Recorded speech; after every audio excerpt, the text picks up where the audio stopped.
जय हिंद दोस्तों। स्वागत है आपका हमारे YouTube चैनल ज्ञान आरबीएल में। दोस्तों आपको पता है कि पेट की एग्ज़ाम डेट आ चुकी है, तो मैंने सोचा कि इसका एक मॉडल पेपर लाया जाए। ठीक है, मॉडल प्रश्न पत्र हूबहू वैसा ही पेपर जैसा कि आपके एग्ज़ाम में आएगा, यानी कि कितने क्या होंगे वो चीज़ें हम आपको बता दें। उसके पहले हम बता दें कि आप पूरा टेस्ट दीजिएगा, अपना स्कोर भी चेक करिएगा, क्योंकि ऐसा ही पेपर आपके एग्ज़ाम में भी आने वाला है। ठीक है, तो देखिए इसमें होगा क्या क्या। देखिए ये क्या है, आपको पता है कि यूपी ट्रिपल एससी पेट का है ये क्या मॉडल पेपर दोस्तों। ठीक है, यूपी ट्रिपल एससी पेट का है। ठीक है, तो इसके बारे में हम बहुत अच्छे से देखेंगे दोस्तों। पूरे के पूरे 100 क्वेश्चन हम करेंगे और लास्ट में हम इसका ये भी बताएंगे अगर आप इसका पीडीएफ चाहते हैं तो कैसे प्राप्त कर सकते हैं। तो आपको पता है, आपको पहले बता दें इसका सिलेबस क्या क्या है, इस पेट में क्या क्या आने हैं और कितने कितने क्वेश्चन इसमें शामिल हैं। दोस्तों आपको बता दें कि टोटल 100 प्रश्न आएंगे आपके पेट के एग्जाम में। आपको पता है कि 20 अगस्त को इसका पेपर होना है दोस्तों, 20 अगस्त को। ठीक है, तो उसी के लिए हम तैयारी करने वाले हैं दोस्तों, और इसीलिए कहते हैं आप हमारे चैनल के साथ जुड़ जाइए, हम आपको तैयारी करवाएंगे। ठीक है, तो चलिए देखिए 100 क्वेश्चन होंगे, 120 मिनट का समय होगा, यानी 2 घंटे आपको मिलेंगे। और आपको बता दें कि 1/4 क्या होगा, माइनस मार्किंग भी होगा प्रत्येक क्वेश्चन के लिए। अब देखिए क्या क्या इसमें शामिल है, जो एक पेट का हम जो पाठ्यक्रम मतलब प्रश्न पत्र आपको करवा रहे हैं, क्या क्या शामिल। तो इसमें देखिए 5 क्वेश्चन इतिहास के हैं, 5 अर्थव्यवस्था के हैं, और 5 है राष्ट्रीय आंदोलन के, 5 है दोस्तों संविधान के, 5 है भूगोल के, और 5 है विज्ञान के दोस्तों। ठीक है, उसके अलावा 5 अंक गणित के आएंगे, 5 समान हिंदी के दोस्तों, 5 समान अंग्रेजी के, और दोस्तों 5 तर्क शक्ति यानी रीजनिंग के दोस्तों। फिर समसाइकी के यानी करंट अफेयर के 10 क्वेश्चन हैं, और 10 क्वेश्चन सामान्य जागरूकता के हैं दोस्तों। और अपठित गद्यांश विवेचन के दोस्तों 10 क्वेश्चन हैं। ठीक है, 2 गद्यांश होंगे, और दोस्तों ग्राफ व व्याख्या के विश्लेषण में 10 क्वेश्चन हैं, और 10 अंक के दोस्तों तालिका होंगे। ये सभी चीजें इस मॉडल पेपर में आपको मिल जाएंगी। आप अगर इसको देते हैं दोस्तों, एक बार आपको तरीका पता चल जाएगा, हाँ कितने क्वेश्चन आते हैं, कैसे होता है, वो सभी चीजें आपको बिल्कुल अच्छे से यानी बहुत ही तगड़े से समझ में आएंगी। तो इसका हम थोड़ा विस्तृत वर्णन करते हुए चलेंगे। तो चलिए शुरू करते हैं दोस्तों, क्वेश्चन स्टार्ट करते हैं करना। उसके पहले एक बार दोबारा कहते हैं आपको दोस्तों, अगर चैनल पहली बार हो तो सब्सक्राइब करना मत भूलिएगा, और बेल आइकन जरूर प्रेस करिएगा, जिससे कि आने वाली वीडियो का नोटिफिकेशन आप तक आसानी से पहुंच सके दोस्तों। और आपको बता दें, जैसे ही हमारे 50,000 सब्सक्राइबर पूरे होते हैं दोस्तों, आपके लिए हम मैराथन क्लास लेके आएंगे, 3 मैराथन क्लास लाएंगे, और संपूर्ण हिंदी समाप्त। यानी कि आप अगर उस मैराथन क्लास को देखते हैं तो कभी भी आपको हिंदी पढ़ने की आवश्यकता नहीं पड़ेगी। चलिए थैंक यू, शुरू करते हैं वीडियो को। पहला क्वेश्चन आ चुका है दोस्तों। देखिए पहला क्वेश्चन है, देखिए काली एवं तीस्ता नदियों के बीच हिमालय का कौन सा प्रादेशिक भाग स्थित है। काली नदी और तीस्ता नदी के बीच हिमालय का कौन सा भाग स्थित दोस्तों। पंजाब हिमालय, नेपाल हिमालय, असम हिमालय, या फिर कुमायूं हिमालय। तो आपको बता दें कौन सा हिमालय है दोस्तों, तो अब इसका बिल्कुल अच्छे से सही आंसर हो जाएगा दोस्तों। कौन सा होगा हमारा, बी नंबर, क्या, नेपाल हिमालय। दोस्तों नेपाल हिमालय की अगर बात करते हैं, ये लगभग 800 किलोमीटर के लंबे क्षेत्र में फैला हुआ है दोस्तों। ठीक है, तो ये चीज पहला सही आंसर क्या हो जाएगा हमारा, नेपाल हिमालय। अगला है लोक नृत्य बोहांग बिहू दोस्तों, किस राज्य का प्रचलित नृत्य है दोस्तों, बोहांग बिहू दोस्तों। ठीक है, तो कहाँ का है दोस्तों, तो ये आप याद रखेंगे, ये कहाँ का है दोस्तों, तो बिल्कुल अच्छे से आपको पता भी होगा कहाँ का है, असम, बिहार, उड़ीसा, या फिर झारखंड दोस्तों। आपको पता है कहाँ का है, ये असम का है दोस्तों। ठीक है, बोहांग बिहू दोस्तों, इसे रोंगाली बिहू भी कहते हैं, या फिर हत बिहू भी कहा जाता है दोस्तों। ठीक है, और इसकी शुरुआत हम बता दें कि जब ये कब होता है दोस्तों, तो आपको बता दें इसका मतलब क्या होता है, ये असमी जो असम का जो नव वर्ष की शुरुआत होती है दोस्तों, उसका प्रतीक होता है, और फसल की कटाई के समय यह नृत्य किया जाता है, यानी फसल की कटाई के समय यह नृत्य किया जाता है। ठीक है, चलिए अगला क्वेश्चन है कि निम्नलिखित में से कौन सा कार्बन का अपरूप नहीं है दोस्तों, कौन सा कार्बन का अपरूप नहीं है, हीरा, ग्रेफाइट, C60, या फिर मीथेन दोस्तों। तो आपको पता होगा दोस्तों कि जो हीरा जो आपका दोस्तों मेथेन है, ये क्या है, ये कार्बन का प्रूफ है ही नहीं दोस्तों। C60, ग्रेफाइट, हीरा दोस्तों, इनके बारे में तो आप जानते होंगे दोस्तों, मगर मेथेन नहीं है दोस्तों। ठीक है, मेथेन नहीं, मेथेन क्या एक गैस है, प्राकृतिक गैस दोस्तों, CH4 आप जानते होंगे ना, क्या CH4 दोस्तों आप जानते होंगे। ठीक है, तो चलिए नेक्स्ट क्वेश्चन की तरफ चलते हैं। अगला क्वेश्चन क्या है, व्यक्तिगत सत्याग्रह आंदोलन के नेता आचार्य विनोबा भावे ने कहां से इस आंदोलन की शुरुआत की थी दोस्तों। तो व्यक्तिगत सत्याग्रह आंदोलन की शुरुआत कहां से की गई थी दोस्तों, आपको इसका सही आंसर बताना है। नासिक, पूना, पवनार या फिर नागपुर मेरे दोस्तों। तो कहाँ से? तो पवनार से दोस्तों। आपको बता दें कि जो पवनार से दोस्तों इन्होंने शुरू किया था। और देखिए एक क्वेश्चन पूछा था कि सबसे पहले सत्याग्रही कौन थे विनोबा भावे के? तो महात्मा गांधी थे दोस्तों। ठीक है, तो याद रखेंगे। और दोस्तों तो क्या हो जाएगा ये? विनोबा भावे। दोस्तों विनोबा भावे एक और आंदोलन से संबंधित हैं। कौन सा आंदोलन था? भूदान आंदोलन। दोस्तों कई बार पूछा था, भूदान, भूमि का दान करने वाला दोस्तों वो आंदोलन था, भूदान आंदोलन। ठीक है, इससे भी विनोबा भावे संबंधित है। ठीक है, याद रखेंगे। चलिए अगला है, पृथ्वी की सतह के कितने प्रतिशत लगभग पर क्या है? जल है दोस्तों। तो कितने भाग पर लगभग जल है दोस्तों? कितना है? 95, 71, 55 या फिर 35 दोस्तों। तो आपको पता है इसका सही आंसर क्या हो जाएगा दोस्तों? लगभग कितना? 71% पे क्या है दोस्तों? जल आपका विद्यमान है। चलिए अगला क्वेश्चन है कि किस मुस्लिम शासक ने, ठीक है, किस मुस्लिम शासक के शासन काल में जजिया कर पुनः लगाया गया था दोस्तों? जजिया कर क्या होता है पहले ये समझिए। ठीक है, जजिया कर क्या होता है इसे समझिए। देखिए ये क्या होता है दोस्तों? जो मुस्लिम नहीं होते थे, ठीक है, यानी आप कह सकते हैं हिंदू, उस समय हिंदू ही थे दोस्तों। तो हिंदुओं पे दोस्तों एक कर लगाया था कि आप तो हिंदू बन जाओ, मुस्लिम बन जाओ, या फिर हमें कर दो दोस्तों। ठीक है, तो कर देना पड़ता था गैर मुस्लिम लोगों को, जो कर दिया जाता, कर देना पड़ता था। ठीक है, तो वही क्या होता था? जजिया कर। तो आपको बताते दोस्तों कि जब मतलब ये पहले से चल रहा था, ठीक है, मगर क्या हुआ था दोस्तों? अकबर ने इसे बंद कर दिया था। आपको पता होगा कि 1564 ईस्वी में अकबर ने जजिया कर को बंद कर दिया था, ये याद रखेंगे। अकबर ने बंद किया था। मगर जब पुनः औरंगजेब आया दोस्तों, क्या? पुनः औरंगजेब आया कब? 1679 ईस्वी में। ठीक है, 1679 ईस्वी में इसने पुनः इसको चालू कर दिया। मतलब कि दोबारा से किसने लागू कर दिया दोस्तों? तो औरंगजेब ने। ठीक है, तो याद रखेंगे औरंगजेब ने कब से लागू कर दिया? तो 1679 ईस्वी में दोस्तों। और बंद किसने किया था? तो अकबर ने बंद किया था 1564 ईस्वी में। ठीक है, देखिए दास प्रथा भी बंद किया था ना, तो अकबर ने कुछ अच्छे काम भी किए थे, आपको पता भी होगा। ठीक है, चलिए अगला है, जैन धर्म का सबसे महत्वपूर्ण आधारभूत सिद्धांत क्या माना जाता है? जैन धर्म के बारे में आप जानते होंगे दोस्तों, कर्म, अहिंसा, विराग या फिर निष्ठा दोस्तों। तो आपको पता होगा कि अहिंसा दोस्तों, क्या? अहिंसा दोस्तों इनका मेन ध्येय था। ठीक है, तो याद रखेंगे क्या हो जाएगा? बिल्कुल अच्छे से आपको पता होगा क्या हो जाएगा? अहिंसा हो जाएगा। ठीक है, चलिए अगला है, सारनाथ में स्थित स्तूप का निर्माण महान मौर्य सम्राट अशोक ने किया था, या भारत में स्थित प्रमुख बौद्ध संचालनाओं में से एक है दोस्तों? तो कहाँ है ये बताइए, ये स्तूप कहाँ है? धौली, धमेख या फिर भरूच या फिर ललितगिरी दोस्तों। तो कौन सा सही ऑप्शन हो जाएगा दोस्तों? बिल्कुल कौन सा स्तूप है दोस्तों? तो धमेख का स्तूप। ठीक है, धमेख स्तूप। तो सारनाथ में कौन सा स्तूप, नाम क्या है? धमेख स्तूप का निर्माण महान। ठीक है, आपको बता दें सारनाथ पड़ता कहाँ है दोस्तों? तो ये वाराणसी में पड़ता है। ठीक है, आपको पता होगा वाराणसी के पास में है। ठीक है, तो नाम क्या है? धमेख स्तूप। ठीक है, बहुत ही प्रसिद्ध दोस्तों, बौद्ध के लिए तो बहुत ही प्रचलित है। ठीक है, चलिए आगे देखते हैं दोस्तों, नेक्स्ट क्वेश्चन क्या है आपका? तो नेक्स्ट क्वेश्चन देखते हैं दोस्तों। देखिए हमारे 8 क्वेश्चन हो गए हैं। अब देखिए दोस्तों, संसद के सदनों को बुलाने की शक्ति किसके पास होती है? देखिए संसद के सदनों को बुलाने की शक्ति किसके पास होती है दोस्तों? आपको पता है कि ये शक्ति तो किसके पास हो सकती है? राष्ट्रपति के पास ही हो सकती है। यानी संसद के दोनों सदनों को बुलाने की शक्ति किसके पास होती है? राष्ट्रपति के पास ही होती है। दोस्तों आपको बता दें कि राष्ट्रपति ही संसद की बैठकों को स्थगित भी कर सकता है और दोस्तों विघटित कर सकता है। ठीक है, लोकसभा को विघटित कर सकता है दोस्तों। ठीक है, ये चीज आप समझेंगे। तो किसके पास ये पावर होती है? राष्ट्रपति के पास। अब दोस्तों आपको पता होगा कि संसद, आपको पता लोकसभा, राज्यसभा और राष्ट्रपति 3 चीजों से मिलकर बनती है। अब पूछ रहे संसद किस अनुच्छेद में है दोस्तों? संसद किस में है? ठीक है, संसद किस अनुच्छेद में है दोस्तों? और राज्यसभा और लोकसभा किस में है? ठीक है, राज्यसभा और लोकसभा। ठीक है, लोकसभा। तो दोस्तों किस तरह याद कर लें? देखिए सरल याद कर लेना, सरल, सा रा और ला, इस तरह याद करना, सरल है ना। ये सरल को फिर क्या करना? 79, 80 और 81, मतलब 79, 80, 81। तो इस तरह याद कर लें। 7 से देखिए संसद हो जाएगा, 79 में है, और 80 में क्या है दोस्तों? रा से राज्यसभा और ला से लोकसभा 81 में। ठीक, तो इस तरह से याद कर लेंगे। ठीक है, तो ये आपके लिए थोड़ा सा अच्छा है, ये याद हो जाएगा। ठीक है, तो ये चीज़ें याद कर लेना।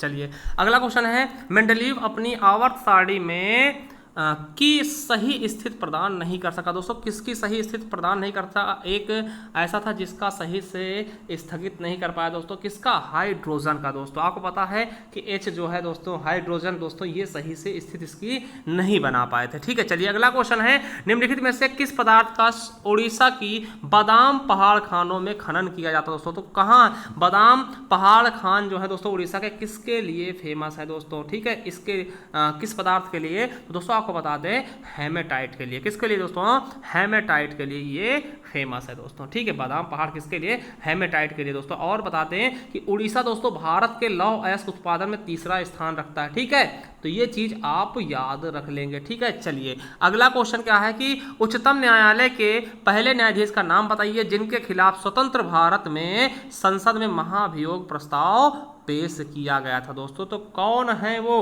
कौन है भैया महानुभाव, कौन है वो न्यायाधीश दोस्तों, तो आपको बता दें कि कौन है, तो जस्टिस रामा स्वामी जी। क्या, जस्टिस रामा स्वामी जी। और दोस्तों इनके खिलाफ 1991 में महाभियोग प्रस्ताव लाया गया था। चलिए अगला क्वेश्चन है, किस तारीख को हस्तलिखित संविधान पर संविधान सभा के 284 सदस्यों ने हस्ताक्षर किए थे। दोस्तों बहुत अच्छा क्वेश्चन है, तो कब किए थे इसके बारे में आपको बताना है। दोस्तों देखिए बहुत से लोग 26 जनवरी बताते हैं, मगर 26 जनवरी नहीं होगा दोस्तों, सॉरी 26 नवंबर नहीं होगा। ठीक है, देखिए क्या होगा, तो ये 24 जनवरी को, 24 जनवरी 1950 को ही दोस्तों हस्ताक्षर हुए थे, और 26 जनवरी से ये क्या हो गए थी, पूर्णतया लागू हो गया था। ठीक है, तो ये 24 जनवरी को हस्ताक्षर किया गया था, और 26 जनवरी से क्या हुआ था दोस्तों, ये बिल्कुल अच्छे तरीके से लागू कर दिया गया था। ठीक है, चलिए और दोस्तों 26 नवंबर को दोस्तों ये पूर्णतः तैयार हो गया था, लगभग कुछ चीजें लागू कर दी गई थी ना, दो चीजें बाद में बात करेंगे। चलिए अगला है, औद्योगिक संगठन के मुताबिक कंपनियां प्रत्यक्ष विदेशी निवेश में जुड़ी होती हैं क्योंकि दोस्तों इसका सही ऑप्शन क्या होगा, ये आपको बताना होगा मेरे दोस्तों।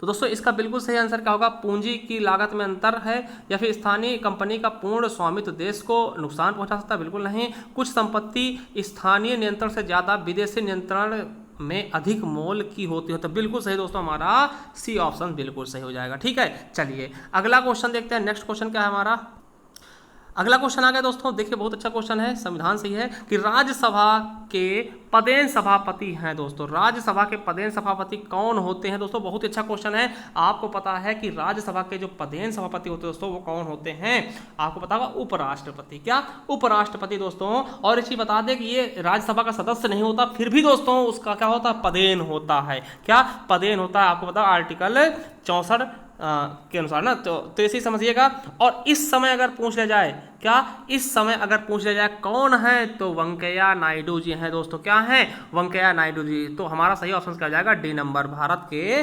उपराष्ट्रपति दोस्तों। क्या, भारत के उपराष्ट्रपति दोस्तों। ठीक है, चलिए अब अगला क्वेश्चन है कि वर्ष 1917 का फिर इसपे से सत्याग्रह महात्मा गांधी का पहला सत्याग्रह था, और इस भारतीय स्वतंत्रता आंदोलन में एक बड़ी विद्रोह था, तो कौन सा था दोस्तों, 1917 दोस्तों याद होगा, कौन सा इनका पहला सत्याग्रह आंदोलन था दोस्तों, चंपारण। क्या, चंपारण कहां पड़ता है दोस्तों, बिहार में। ठीक है, बिहार में पड़ता है दोस्तों, बहुत ही अच्छा इनका पहला था दोस्तों। ठीक है, और समझिएगा। और दोस्तों आपको पता है इसे तीन कठिया पद्धति भी कहते हैं। तीन कठिया क्या होता है दोस्तों, इसका मतलब क्या होता है, तीन कठिया क्या होता है दोस्तों, 3/20 भाग पर, यानी 20 भाग में से 3 भाग पे आपको नील की खेती करनी आवश्यक थी दोस्तों, उसके लिए इन्होंने आंदोलन चलाया था। ठीक है, चलिए अगला क्वेश्चन क्या है आपका, इनमें से कौन सा भारत में बैंकिंग क्षेत्र में महत्वपूर्ण सुधारों में से एक नहीं है दोस्तों, घटी हुई CRR और SLR दोस्तों। दूसरा है ब्याज दर का विनिमय दोस्तों। क्या, ब्याज दर का विनिमय। तीसरा है नई पीढ़ी बैंक। चौथा है वर्धित SLR दोस्तों। तो कौन सा नहीं है दोस्तों, तो हमारा बिल्कुल सही कौन सा हो जाएगा, डी नंबर। अगला है पृथ्वी पर सबसे बड़ा महाद्वीप कौन सा है दोस्तों, तो आपको बताना है कि पृथ्वी पर दोस्तों सबसे बड़ा महाद्वीप कौन सा है दोस्तों, तो कौन सा है, एशिया है, आपको पता होगा। ठीक है, एशिया ही है। ठीक है, चलिए अगला दोस्तों, उत्तरी गोलार्ध में किस तिथि के आसपास उत्तर अयनांत की घटना घटित होती है दोस्तों, तो कौन सा है दोस्तों, वो आपको पता होगा कि 21 जून को दोस्तों। क्या, 21 जून को दोस्तों, इसीलिए इस दिन योग दिवस भी मनाते हैं, आपको पता होगा ना, योगा दिवस, तो 21 जून होता है दोस्तों। ठीक है, तो चलिए आपको समझ में आया होगा। ठीक है, तो चलिए अगला देखते हैं दोस्तों, वैदिक सभ्यता स्पेस है नदी के तट पर विकसित हुई थी। किस नदी के तट पर वैदिक सभ्यता विकसित हुई थी दोस्तों? गोदावरी, कावेरी, कृष्णा या फिर सरस्वती दोस्तों। तो कौन सी नदी थी दोस्तों? ठीक है, इसके बारे में आपको बताना पड़ेगा दोस्तों। बिल्कुल सही ऑप्शन क्या होगा इसका? तो दोस्तों आपको बता दें कि सरस्वती नदी के तट पर विकसित हुई थी। उस समय दोस्तों ऋग्वेद में 7 नदियों का नाम मिलता है, सिंधु नदी, सरस्वती, सतलज और ब्यास, रावी, झेलम, चिनाब। ठीक है, तो उन्हीं में से दोस्तों यानी कि आपका इसके अनुसार दोस्तों कौन सा सही हो जाएगा? Option D number. ठीक, क्योंकि और नदियां तो है नहीं इसमें। ठीक है, तो यही आपका बिल्कुल सही हो जाएगा, क्योंकि 7 नदियों में से केवल एक ही नदी मिल रही है इसमें से। ठीक, ऑप्शन में से, तो यही सही हो जाएगा। महाधमनी के शीर्ष पर शुरू होती है दोस्तों। महाधमनी किसके शीर्ष पर होती है दोस्तों? दायां निलय, बायां निलय, है ना, या फिर दायां अलिंद या फिर दायां अलिंद, है ना, बायां अलिंद। तो किस पे दोस्तों? इसका सही ऑप्शन क्या हो जाएगा? हम बता दें आपको कि बाएं निलय पे शीर्ष पर शुरू होती है दोस्तों। किस पे? बाएं निलय पर दोस्तों। तो बिल्कुल सही हमारा बी ऑप्शन राइट हो जाएगा। ठीक है दोस्तों, चलिए अगला क्वेश्चन क्या है? वेनेजुएला की राजधानी क्या है दोस्तों? बहुत ही अच्छा क्वेश्चन है कि वेनेजुएला की राजधानी क्या है? आपको पता होगा, कराकस है दोस्तों। क्या है? कराकस है क्या वेनेजुएला की राजधानी। चलिए अगले क्वेश्चन की तरफ चलते हैं। नेक्स्ट क्वेश्चन हमारा क्या कह रहा है? देखिए 23 नंबर क्वेश्चन का, चंद्रगुप्त के पुत्र का नाम बताइए जिन्होंने 298 से लेकर के 272 ईसा पूर्व के बीच शासन किया था और संपूर्ण भारत के साम्राज्य को बढ़ाया था दोस्तों। बहुत ही अच्छा क्वेश्चन है। ठीक है, तो बताइए इसका सही आंसर क्या हो जाएगा? हर्षवर्धन, अनिरुद्ध, बिंदुसार या फिर वसुदेव। दोस्तों बिल्कुल सही ऑप्शन क्या हो जाएगा दोस्तों? आपको पता है चंद्रगुप्त के पुत्र का नाम क्या था? बिंदुसार था दोस्तों। क्या?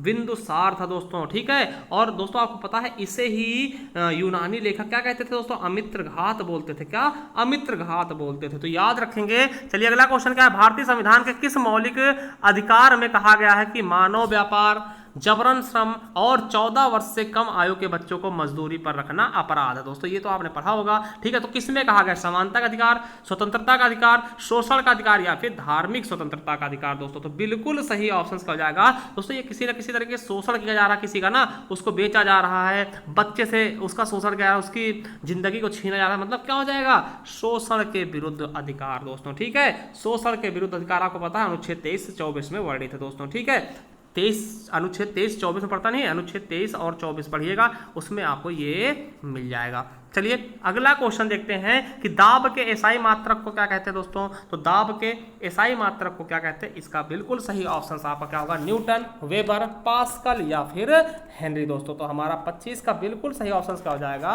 सी नंबर का हो जाएगा आपका पास्कल। चलिए अगला क्वेश्चन देखते हैं। निम्नलिखित में से बाघों के संरक्षण से संबंधित कौन सा स्थल उत्तर प्रदेश में स्थित दोस्तों? तो बाघों का संरक्षण किसमें होता है दोस्तों? ठीक है, इसके बारे में बताना है दोस्तों। तो कौन सा है? तो आपको बता दें अमनगढ़ में दोस्तों। ठीक है, अमनगढ़ में क्या है? बाघों का संरक्षण है दोस्तों। ठीक है, जिम कार्बेट दोस्तों आपको पता है ये है नहीं सर, इसका ये भी उत्तर प्रदेश में है नहीं, पन्ना उत्तर प्रदेश में है नहीं दोस्तों। आपको पता है कि एकमात्र दोस्तों अंतरराष्ट्रीय था, क्या था? एकमात्र जो वो था दोस्तों दुधवा है। ठीक है, दुधवा। मगर अमनगढ़ में दोस्तों लायंस ऑफ वो बाघ रिजर्व किए गए दोस्तों। 3 बाघ रिजर्व है दोस्तों अपने उत्तर प्रदेश में, तो उनमें से अमनगढ़। तो अमनगढ़ क्या हो जाएगा? बिल्कुल सही हो जाएगा। चलिए अगला है कि 1857 के विद्रोह के कानपुर के नेता कौन थे दोस्तों? जो 1857 का विद्रोह हुआ था उसमें कानपुर से किसने नेतृत्व इसका किया था दोस्तों? तो आपको पता होगा नाना साहब के जो सहयोगी थे तांत्या टोपे। क्या उनका नाम था? क्या था? तांत्या टोपे दोस्तों। ठीक है, 27 का हमारा बिल्कुल सही ऑप्शन कौन सा हो जाएगा दोस्तों? C number. ठीक है, सॉरी देखिए अगर हम इसका देखिए विद्रोह मेन नेता कौन था दोस्तों? तो नाना साहब थे। ठीक, उनके बाद इनके तांत्या टोपे भी इनके साथ में ही लगे थे दोस्तों। तो अगर इसका सही आंसर मानते हैं तो हमारा सी नंबर हो जाएगा नाना साहब। ठीक है, नाना साहब थे और उनके सहयोगी तांत्या टोपे भी थे दोस्तों। ठीक है, तो ये चीज आप समझ लीजिएगा। आपको पता है कि इसका 1857 की क्रांति का कोई कोड था दोस्तों। कोड क्या था? तो रोटी था और क्या था? कमल का फूल। ठीक है, कमल का फूल और रोटी इसका क्या था? कोड वर्ड था। ठीक, चलिए अगला क्वेश्चन देखते हैं। वर्ष 1904 में किसने क्रांतिकारी की गोपनीयता समिति के रूप में अभिनव भारत का आयोजन किया था दोस्तों? बहुत अच्छा क्वेश्चन है, ये क्वेश्चन कई बार आपको पीसीएस में भी देखने को मिला। ठीक है, तो आपको बता दें 1904 में किसने किया था दोस्तों? तो वीडी सावरकर, विनायक दामोदर सावरकर दोस्तों। किसने? विनायक दामोदर सावरकर ने दोस्तों, वीडी सावरकर ने। ठीक है, तो ये चीज आप याद रखेंगे। चलिए अगला क्वेश्चन देखते हैं। निम्नलिखित में से क्या 10 डिग्री चैनल से अलग किया जाता है दोस्तों? 10 डिग्री चैनल से किसको किसको अलग किया जाता है दोस्तों। ठीक है, तो ये चीज़ आपको बताना। देखिए आपको बता दें 10 डिग्री चैनल के द्वारा दोस्तों अंडमान और निकोबार द्वीप को अलग किया था। किसको किसको? अंडमान और निकोबार द्वीप समूह को अलग किया जाता है 10 डिग्री के द्वारा। ठीक है, अब अगर वही बात करें दोस्तों लक्षद्वीप और मालदीव को कौन अलग करता है? लक्षद्वीप और मालदीव को तो 9 डिग्री। कौन? 9 डिग्री चैनल दोस्तों। ठीक है, और दोस्तों मालदीव के मध्य कौन सा दोस्तों? ठीक है, देखिए लक्षद्वीप और मालदीव को 9 द्वीप। और दोस्तों जो मिनी काय द्वीप है या मालदीव के बीच, मिनी काय द्वीप और मालदीव को कौन अलग करता है? तो 8 डिग्री चैनल ये अलग करता है। तो तीनों चीजें आप अपने दिमाग में बिठा लीजिए। चलिए अगला क्वेश्चन है दोस्तों कि 10 अगस्त 1980 को रविवार था, तो 24 अगस्त 1988 को कौन सा वार होगा? अब देखिए इसको तो आपको करना पड़ेगा कैलेंडर से दोस्तों। क्या? कैलेंडर से इसको करना पड़ेगा। अगर आप थोड़ा सा दिमाग लगाएं दोस्तों, ठीक है, थोड़ा दिमाग लगाएं कि आपको पता है कि साल जिस वर्ष मतलब जिस दिन से शुरू होता है उसी दिन से खत्म होता है, अगर वो लीप ईयर नहीं है। ठीक है, समझिएगा, अगर वो लीप ईयर नहीं है तो उसी दिन जिस दिन से शुरू होगा उसी दिन खत्म हो जाएगा। ठीक है, तो चलिए हम पहले लीप ईयर देखते हैं दोस्तों, तो फिर उसके बाद देखेंगे। देखिए अब मान लिया 10 अगस्त को क्या है? रविवार। 10 अगस्त 1980 को रविवार है, तो हम क्या देखेंगे दोस्तों? फिर 10 अगस्त 1981 को कौन सा दिन होगा? तो एक दिन बढ़ जाएगा, रविवार मतलब सोमवार होगा। और 82 को कौन सा दिन होगा दोस्तों? 10 अगस्त 1982 का होगा। अब देखिए सोमवार हो गया, ये तो मंगलवार हो जाएगा दोस्तों, बिल्कुल सही। अब देखिए 83 कौन सा दिन होगा? तो बुधवार हो जाएगा। अब देखिए 84 को कौन सा दिन होगा? 84 देखिए लीप वर्ष होगा, 2 दिन बढ़ जाएंगे, तो बुधवार फिर सुख हो जाएगा, 84 को सुख हो जाएगा। 84 है ना, 10 अगस्त 1984 का हो जाएगा, शुक्रवार हो जाएगा, समझिएगा। ठीक है, अब देखिए 85 क्या होगा? शनिवार होगा।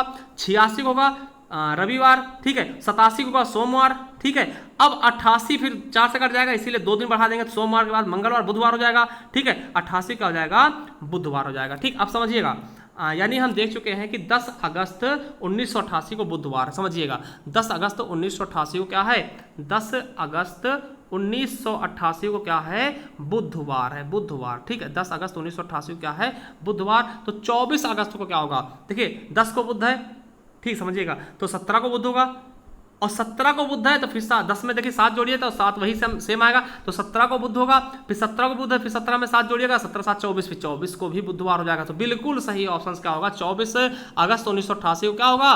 बुधवार होगा। तो बिल्कुल सही। चलिए अगला क्वेश्चन आपके लिए रीजनिंग के चल रहे हैं। देखिए क्वेश्चन, उस विकल्प का चयन करें जो अन्य से भिन्न है। कौन सा भिन्न है? पायल, चूड़ी, अंगूठी, घड़ी। अब देखिए पायल, चूड़ी, अंगूठी और घड़ी दोस्तों, तो आप देख सकते हैं दोस्तों ये सब चीजें क्या पायल पैर में पहना जाता है तो यही अलग हो जाएगा। बाकी चूड़ी, अंगूठी, घड़ी क्या होती है दोस्तों? ये आप अलग से पहनते हैं। ठीक है, ये सॉरी अलग से नहीं, ये हाथ पहनते हैं और ये पैर में तो पैर वाला अलग कर लेंगे। ठीक है, चलिए अगला क्वेश्चन है कि एक निश्चित कोड भाषा में स्मार्ट को क्या लिखा जाता है? ये लिखा जाता है दोस्तों, तो स्कोप को क्या लिखें? देखिए यहाँ पे स्मार्ट में क्या किया दोस्तों? पहले 2 घटाया, देखिए एस को क्यों किया? 2 घटाया, एम को के किया 2 घटाया, और ए को सी किया फिर 2 प्लस किया, आर को पी किया फिर 2 प्लस किया, सॉरी 2 माइनस कर दिया ना, और फिर टी को आर किया, क्या किया दोस्तों? 2 माइनस करते हैं। तो उसी प्रकार से हम क्या करते हैं? पहले एस में से 2 घटाते हैं, तो एस में से 2 घटाएंगे दोस्तों, क्या आएगा? आपका क्यू आ जाएगा। ठीक है, क्यू आ जाएगा, और फिर सी में क्या करेंगे? फिर 2 माइनस करेंगे, तो सी में 2 माइनस करेंगे, ए आ जाएगा। अब ओ में क्या करना है दोस्तों? प्लस करना है, प्लस करेंगे, फिर कितना आ जाएगा दोस्तों? क्यू आ जाएगा। ठीक है, और फिर पी में हम क्या करेंगे? 2 माइनस करेंगे तो एन आएगा, और दोस्तों ई में 2 माइनस करेंगे तो सी आ जाएगा। तो कोई है ऐसा? Q A Q N C, Q A Q N C दोस्तों, बी ऑप्शन बिल्कुल राइट हो रहा है। ठीक, Q A Q N C हो जाएगा। ठीक है, चलिए अगला क्वेश्चन, निम्नलिखित में से कौन सा वेन आरेख आम, फल और सब्जी के बीच दर्शाता? देखिए आम किसके अंदर आएगा? फल के अंदर, और सब्जी अलग हो जाएगी, तो हमारा बी ऑप्शन का हो जाएगा। देखिए ये सब्जी हो गया और ये बीच वाला आम है, आम किसके अंदर? फल के अंदर, तो ये हमारा बी ऑप्शन बिल्कुल राइट होगा। चलिए अगला क्वेश्चन देखते हैं, 34 नंबर क्या कहता है हमारा? देखिए 34 नंबर क्या है कि भारत के किस राज्य में वन क्षेत्र सर्वाधिक? दोस्तों आपको पता है कि मध्य प्रदेश में सबसे ज्यादा वन क्षेत्र है। अगर दूसरे की हम बात कर लेते हैं दोस्तों, अरुणाचल प्रदेश हो जाएगा। सबसे कम हरियाणा का है। ठीक है, सबसे कम आप याद रखिएगा, और सबसे ज्यादा कहाँ है? तो मध्य प्रदेश में सबसे ज्यादा जंगल है, और फिर सबसे कम कहाँ पर है? हरियाणा में। दोस्तों हरियाणा में तो लगभग है ही नहीं, आप देख लीजिए हरियाणा वाले कैसा काम कर रहे हैं ना। चलिए अगला क्वेश्चन है कि महात्मा गांधी किस वर्ष कांग्रेस के अध्यक्ष बने थे? दोस्तों एकमात्र अधिवेशन उन्होंने किया था। क्या एकमात्र अधिवेशन किया था? कौन सा? बेलगाम का था दोस्तों, 1924 वाला। बेलगाम कहाँ पड़ता? कर्नाटक दोस्तों, कांच के लिए फेमस है बेलगाम। ठीक है, तो बेलगांव पड़ता है, बेलगांव। ठीक, बेलगांव कहाँ पड़ता है? कर्नाटक में दोस्तों। तो वहां के एक ही बार अध्यक्ष बने थे दोस्तों। ठीक, कांग्रेस के। ये क्वेश्चन बहुत बार पूछा था। चलिए अगला है कि दोस्तों कथन और निष्कर्ष। देखिए निम्नलिखित कथन को पढ़ें और उत्तर दें, निम्नलिखित में से कौन सा तर्क मजबूत है। देखिए क्या कथन क्या है, क्या सार्वजनिक जीवन में उच्च पद के लिए अवसर को 2 बार के लिए प्रतिबंधित किया जाना चाहिए।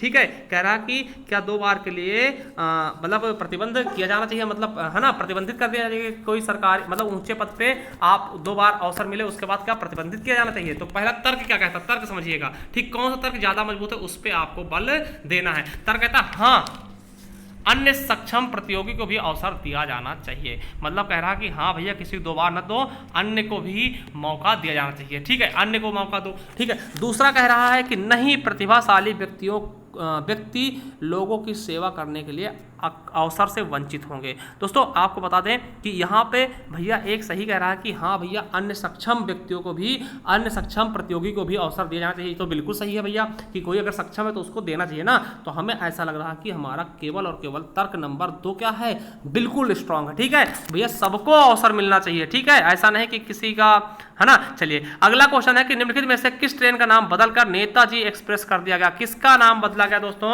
और नेताजी एक्सप्रेस के नाम से कर दिया गया। तो कौन सा भैया ट्रेन है ये, हावड़ा मेल। ठीक है, कौन सा है, हावड़ा मेल है दोस्तों, या फिर विक्रमशिला एक्सप्रेस है, पुरुषोत्तम एक्सप्रेस है, या मैसूर सोलापुर गोल गुंबज एक्सप्रेस। तो कौन सा है दोस्तों, हावड़ा कालका मेल। ठीक है, तो बिल्कुल सही ऑप्शन 1 हो जाएगा। ठीक है, चलिए अगला है 1 जनवरी 2021 को किस देश ने अपने राष्ट्रगान में एक शब्द को बदल दिया है। तो दोस्तों किसने बदला है, इसका सही आंसर क्या हो जाएगा हमारा 38 का बिल्कुल सही, ऑस्ट्रेलिया, नेपाल, चीन या फिर जापान मेरे दोस्तों। तो किसने बदला है दोस्तों, तो ऑस्ट्रेलिया ने दोस्तों अपने राष्ट्रगान में एक शब्द को बदल दिया है। ठीक है, चलिए अगला क्वेश्चन क्या है, तो हमारा शक्ति का भौतिक मात्रा की विमा क्या होगी दोस्तों। तो क्या होगी, तो दोस्तों हमारा कौन सा ऑप्शन सही होगा इसके बारे में हम आपको बता रहे हैं दोस्तों। तो हमारा ए ऑप्शन कौन सा सही, ए है, बी है, सी है या फिर डी है। तो हमारा कौन सा हो जाएगा, बी नंबर बिल्कुल राइट हो जाएगा। ठीक है, चलिए अगला क्वेश्चन देखते हैं, जीएसटी में निम्नलिखित में से किस कर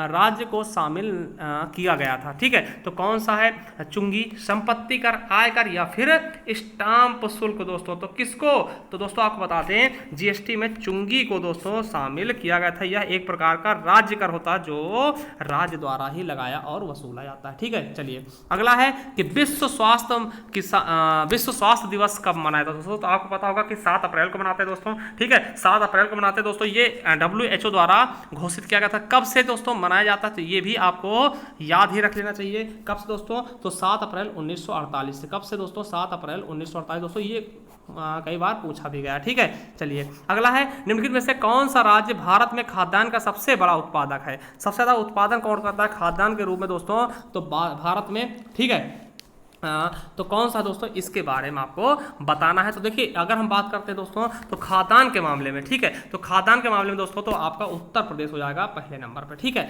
चलिए दोस्तों आपको पता है कि उत्तर प्रदेश में दोस्तों चावल भी सबसे ज़्यादा उगाए जाते हैं। ठीक है, और अगर गेहूं, चावल के मामले में पश्चिम बंगाल। ठीक है, दूसरे नंबर पर उत्तर प्रदेश आपका आ जाएगा। ठीक, तो ये चीज़ें आप याद रखेंगे। चलिए अगला है, दिए गए विकल्पों से शुद्ध वाक्य को छांटिए। भैया शुद्ध वाक्य कौन सा है, ये आपको छांटना है। वह शायद से आज आएगा। तो बिल्कुल गलत लग रहा दोस्तों, हमें तो ऐसे ही गलत लग रहा कि वह शायद से आएगा, आज आएगा। अब भैया किससे आएगा, है ना, ये तो गलत है ना, इसमें पदक्रम अशुद्धि है ना। वह शायद आ जाएगा, तो ऐसा होता तो सही होता ना। अगला है कि चाकू से बच्चे को काट कर फल दो। अब भैया चाकू से बच्चे को काटोगे क्या, अब देखिए चाकू से बच्चे को काट कर फल दो। अब भैया बच्चे को नहीं काटना, चाकू से फल काट कर बच्चे को दो ना, बच्चे को चाकू से फल काट कर दो, ये सही होगा। बच्चे को फल काट कर, चाकू से फल काट कर दो ना, तो ये सही होता। मगर यहाँ पे बच्चे को काटने की बात की जाए भैया बिल्कुल गलत है, बच्चे को नहीं काटना, ये भी गलत हो गया। मेरे जूतों तुमसे अच्छे, मेरे जूते तुमसे अच्छे, तो ये भी गलत है। गांधी जी ईश्वर के पक्के भक्त थे, तो यही हमें सही लग रहा है, यही सही भी हो जाएगा। ठीक है, क्योंकि दोस्तों ये सभी तो गलत लग रहे थे। अगला है, प्राक प्लस मुख किसका संधि विच्छेद है दोस्तों। प्राक प्लस मुख किसका है, तो प्रांग मुख हो जाएगा दोस्तों। का किसमें, अंगा में टूटेगा, आपको पता होगा का किसमें टूटता है, अंगा में दोस्तों, तो प्रांग मुख हो जाएगा। बिल्कुल सही ऑप्शन हमारा सी हो जाएगा। कौन सी संधि है, तो व्यंजन संधि है। ठीक है, तो ऐसी चीजें समझिएगा। चलिए अगला क्वेश्चन देखते हैं 45 45 नंबर क्या कहता है दोस्तों, पत्थर के लिए सही पर्यायवाची वाले शब्दों की पंक्ति चुनिए। तो पत्थर के लिए सही शब्द क्या होगा, प्रस्तर होता है दोस्तों, है ना, प्रस्तर, पाषाण और उपल दोस्तों। तो बिल्कुल सही, देखिए उपल उत्पल दो चीजें होती हैं, तो उपल दोस्तों आपका पत्थर होता है। ठीक है, चलिए अगला है, आपको बताना है निम्नलिखित में से विलोम शब्दों का एक गलत युग्म कौन सा है दोस्तों। दक्षिण वाम, आपको बताओ दक्षिणावर्त वामावर्त आपने पढ़ा होगा। ठीक है, रीजनिंग में तो ये तो बिल्कुल सही है। ठीक है, अब देखिए उद्यमी का विलोम शब्द निरुद्यम नहीं होता दोस्तों, उद्यमी का क्या होता है, आलसी होता है। तो यही हमारा गलत है दोस्तों। विधि का निषेध और बर्बर का शब्द दोस्तों, ये तीनों तीनों सही, मगर यही गलत है, तो यही हमारा, इसको हम राइट मान लेंगे। अगला है काम शुरू होते ही बाधा आना। तो इसका अर्थ का सही मुहावरा क्या होगा कि सिर मुड़ते ही ओले पड़ना। क्या यही तो होता है भाई, जैसे हमने सिर मुड़वाया वैसे ओले पड़ गए, इसका मतलब क्या हुआ, यही हमारा सही हो जाएगा। ठीक है, चलिए अगला क्वेश्चन, किसान क्रेडिट कार्ड योजना किस वर्ष चालू हुई थी, किस वर्ष लागू हुई थी दोस्तों। आपको बता दें केसीसी कब शुरू हुई थी, तो 98-99 में केसीसी बोलते हैं इसको ना, किसान क्रेडिट कार्ड दोस्तों। चलिए अगला क्वेश्चन है कि भारत संयुक्त राष्ट्र संघ की सरकारी भाषाएं कौन सी है दोस्तों। तो आपको पता होगा कितनी भाषाएं हैं दोस्तों। ठीक है, तो इसके बारे में बात करेंगे तो 6 आधिकारिक भाषाएं हैं दोस्तों। क्या है, 6 आधिकारिक भाषाएं। ठीक है, कौन कौन सी हैं, तो देखिए 6 कहाँ कहाँ मिले, 1 2 3 4 5 6, तो इसी में तो है 6। ठीक है, बाकी सब में कम है, तो यही वाली हो जाएगा हमारा पहला ऑप्शन हो जाएगा। देखिए अंग्रेजी, फ्रेंच, चीनी, रूसी, अरबी और स्पेनिश दोस्तों। ठीक है, तो याद रख लेंगे। ठीक है, SR फेस दोस्तों, SR FACE इस तरह से याद कर लेंगे। देखिए एस से क्या होता है दोस्तों, एस से स्पेनिश हो जाएगा, आर से रसिया हो जाएगा, ठीक है, रूसी हो जाएगा, एफ से दोस्तों फ्रेंच हो जाएगा, ए से क्या हो जाएगा, अरबी हो जाएगा, और सी से क्या हो जाएगा दोस्तों, चाइनीज, और ई से अंग्रेजी हो जाएगा, इंग्लिश हो जाएगा ना। तो इस SR फेस से याद कर लेंगे यहाँ की आधिकारिक भाषाएं। अगला है केंद्र सरकार द्वारा शुरू की गई, फिर स्पेस है का उद्देश्य गांवों को अधिक आत्मनिर्भर बनाने के लिए एक संगठित ग्रामीण पंचायत की स्थापना करना। तो कौन सा ऐसा योजना है दोस्तों, तो आपको बता दें कौन सा है, ग्राम उदय से भारत का उदय अभियान दोस्तों। क्या हो जाएगा, ग्राम उदय से भारत का उदय अभियान। तो ये हमारा ए ऑप्शन बिल्कुल सही हो जाएगा दोस्तों। उज्ज्वला योजना किससे संबंधित है, तो उज्ज्वला योजना दोस्तों आपको पता गैस से संबंधित है ना। चलिए अगला है कश्मीर द वाजपेयी ईयर्स नामक किताब के लेखक कौन है दोस्तों। तो कौन है इसके लेखक कौन है दोस्तों, तो AS दुलत दोस्तों, बिल्कुल सही ऑप्शन हमारा सी नंबर हो जाएगा। अगला है बुशमैन आदिवासी कहाँ पाए जाते हैं, तो बुशमैन दोस्तों, बुशमैन कहाँ पाए जाते हैं दोस्तों, तो दक्षिण अफ्रीका। ठीक है, कहाँ पे, अफ्रीका। तो कहाँ है दोस्तों ये अफ्रीका, तो बुशमैन अफ्रीका का सबसे प्राचीन दोस्तों कालाहारी मरुस्थल पाया था, वहां पे ये पाए जाते हैं दोस्तों। ठीक है, चलिए अगला देखते हैं, उत्तर प्रदेश के मुख्यमंत्री योगी आदित्यनाथ द्वारा किस योजना के अंतर्गत छात्र छात्राओं को मुफ्त में लैपटॉप उपलब्ध कराने की घोषणा की गई थी दोस्तों। प्रधान मुख्यमंत्री अभ्युदय योजना, या फिर मुख्यमंत्री युवा स्वरोजगार योजना दोस्तों, या फिर मुख्यमंत्री ग्रामो उद्योग रोजगार योजना, या फिर मुख्यमंत्री श्रमिक विद्या धन योजना दोस्तों। तो कौन सी योजना के तहत इनको दिया गया था, तो आपको बता दें मुख्यमंत्री अभ्युदय योजना के तहत दोस्तों। तो बिल्कुल सही ऑप्शन आपका क्या हो जाएगा, 53 का ए नंबर राइट हो जाएगा। ठीक है, चलिए अगले क्वेश्चन की तरफ देखते हैं। ऑस्ट्रेलियन ओपन टेनिस खेल प्रतियोगिता 2021 में पुरुष एकल खिताब किसने जीता है, तो किसने जीता भैया, इसको बताना आपको। तो इसका सही ऑप्शन क्या हो जाएगा दोस्तों, आपको पता है कि विश्व के नंबर 1 खिलाड़ी जो है सर्बिया के नोवाक जोकोविक ना, क्या नाम उनका, नोवाक जोकोविक दोस्तों, वो ऑस्ट्रेलिया के ओपन 2021 के फाइनल मुकाबले जीते हैं। ठीक है, किससे जीते हैं, तो रूस के हैं डेनियल से जीता, किससे, रूस के डेनियल से दोस्तों। ठीक है, चलिए अगला क्वेश्चन दोस्तों, किसने जीता है दोस्तों, तो आपको बता दें नोवाक जोकोविक है ना। तो ये हमारा बी ऑप्शन हो जाएगा। किससे जीता, इनसे, डेनियल से ना। तो ये सेकंड राउंड में थे, मतलब इनसे हारे हैं। ठीक है, तो जीता कौन है ये, और हारे कौन है ये, जीते हारे हैं। ठीक है, चलिए अगला क्वेश्चन देखते हैं। 54 क्वेश्चन हो गए हमारे। देखिए अगला क्वेश्चन है कि हाल ही में केंद्रीय कैबिनेट द्वारा आत्मनिर्भर भारत रोजगार योजना को मंजूरी प्रदान की गई है। इस योजना की घोषणा किस आत्मनिर्भर पैकेज के तहत की गई दोस्तों, आत्मनिर्भर भारत पैकेज 1.0, या फिर 0.20 है ना, या फिर 3.0 दोस्तों, या इनमें से कोई नहीं दोस्तों। हमारा सही ऑप्शन का हो जाएगा सी नंबर। चलिए अगला क्वेश्चन देखते हैं कि प्रधानमंत्री नरेंद्र मोदी ने मैरीटाइम इंडिया समिट 2021 में कौन सा संस्करण का उद्घाटन किया है दोस्तों, तो कौन से संस्करण का उद्घाटन किया है दोस्तों, तो इसका सही ऑप्शन का हो जाएगा दोस्तों दूसरे, किसका, दूसरे चरण का उद्घाटन किया है। कब दोस्तों, ये कब से कब तक चला दोस्तों, तो इसको बता दें कि 2 मार्च को दोस्तों। ठीक है, कब, 2 मार्च को, कब दोस्तों, 2 मार्च को इसका उद्घाटन किया, 2 मार्च 2021 को। ठीक है, याद रखेंगे 2 मार्च 2021 को। ठीक है, चलिए अगला क्वेश्चन देखते हैं दोस्तों कि 1 फरवरी 2021 को केंद्रीय वित्त मंत्री निर्मला सीतारमण ने आम बजट 2020-21 को लैपटॉप द्वारा पढ़कर पेश किया।